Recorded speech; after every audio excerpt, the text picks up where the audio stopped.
Halo Ninja, konnichiwa.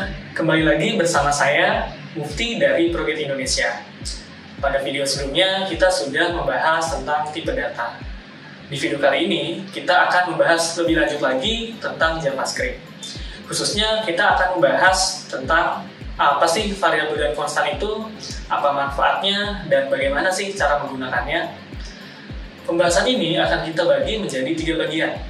Yang pertama, definisi dan konsep dari variabel. Yang kedua, definisi dan konsep dari konstan. Dan yang ketiga, cara menggunakan dan mendeklarasikan variabel dan konstan. Yuk kita bahas satu persatu. Kita masuk ke poin pertama, tentang variabel. Jadi, variabel itu merupakan suatu tempat atau wadah yang memiliki nama dan digunakan untuk menyimpan nilai. Sebagai ilustrasi, misal kita punya mangkok dan piring. Secara fungsi, kedua benda tersebut memiliki fungsi yang sama. Apa? Sama-sama bisa menampung sesuatu. Nah, benda apa aja yang bisa ditampung? Itu macam-macam. Bisa kita masukin makanan, sayuran, buah-buahan. Sama kayak variabel. Variabel juga bisa menyimpan nilai.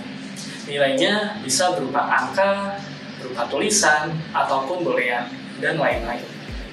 Itulah mengapa dengan memahami variabel, kita dapat dengan mudah mengetahui apa yang direpresentasikan nilainya. Yuk kita masuk ke poin kedua. Apa sih konstan itu? Konstan secara harfiah bisa diartikan sebagai konstanta, yang artinya variabel yang nilainya bersifat tetap dan tidak dapat dirubah selama proses program berlangsung. Sebagai contoh, misalnya kita punya satu buah labu berwarna orange. Pada musim Halloween, biasanya orang-orang akan mengukir wajah pada buah tersebut. Butuh keahlian dan kesabaran dalam mengukirnya, supaya mendapatkan hasil yang diinginkan. Namun, apabila gagal, kita tidak bisa membalikan keadaannya. Kita harus membeli labu yang baru dan mengukirnya lagi. Nah, sama seperti variabel cons. Ketika kita sudah mendeklarasikan dan memasukkan sebuah nilai, kita tidak lagi bisa mengubahnya. Kita perlu membuat variabel cons yang baru dengan nama yang berbeda dan memasukkan lagi nilainya. Oke, kita sekarang sudah masuk ke poin terakhir. Ada 3 cara dalam mendeklarasikan variabel. Yang pertama, bisa menggunakan var. Yang kedua, bisa menggunakan let. Dan yang ketiga, bisa menggunakan const. Namun, sejak diumumkannya JavaScript ES6, dalam mendeklarasikan variabel, kita akan menggunakan let dan const. Yuk, supaya bisa paham lebih lanjut, kita langsung latihan ya di ProGate. Sekarang kita akan coba mempraktikkan bagaimana cara mendeklarasikan variabel menggunakan let dan const. Kita akan coba let terlebih dahulu. Misal kita membuat variabel name menggunakan string ninjaken.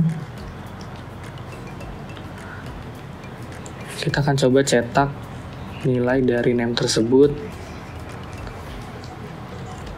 Maka hasilnya adalah ninjaken. Bagaimana dengan const? Kita akan coba membuat const age. Kita berikan nilainya 8.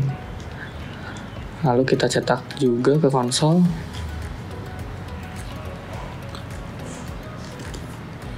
Maka hasilnya adalah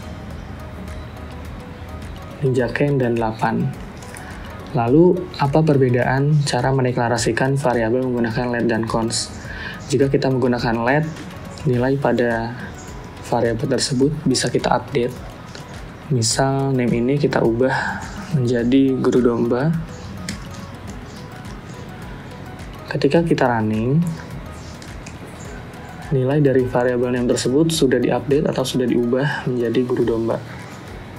Seperti ini. Sedangkan pada const kita tidak bisa mengubahnya. Misal kita ubah jadi 9, lalu ketika running, dia akan error. Itulah perbedaan cara mendeklarasikan variabel menggunakan let dan const. Setelah penjelasan tadi, apakah Ninja sudah mulai memahami apa itu variabel dan konstan? Akhirnya kita sudah di penghujung video materi kali ini. Dapat disimpulkan bahwa variabel merupakan salah satu konsep media penyimpanan dalam bahasa pemrograman. Setiap variabel dan konstan memiliki identifier atau nama yang unik, tipe data, dan nilai yang disimpan.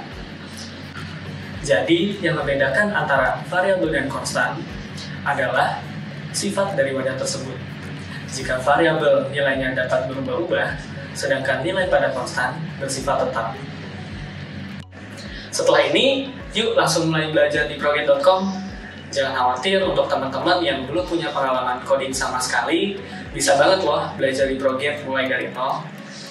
Untuk teman-teman yang ingin belajarnya tidak sendirian, bisa banget untuk ikutan berbagai program menarik lainnya di website khusus event dari Proget. Dan jangan lupa untuk follow media sosial Proget ID agar tidak ketinggalan informasi lainnya. Sampai jumpa, kita akan bertemu lagi di video berikutnya, di mana kita akan membahas terkait conditional statement pada JavaScript. Sayonara!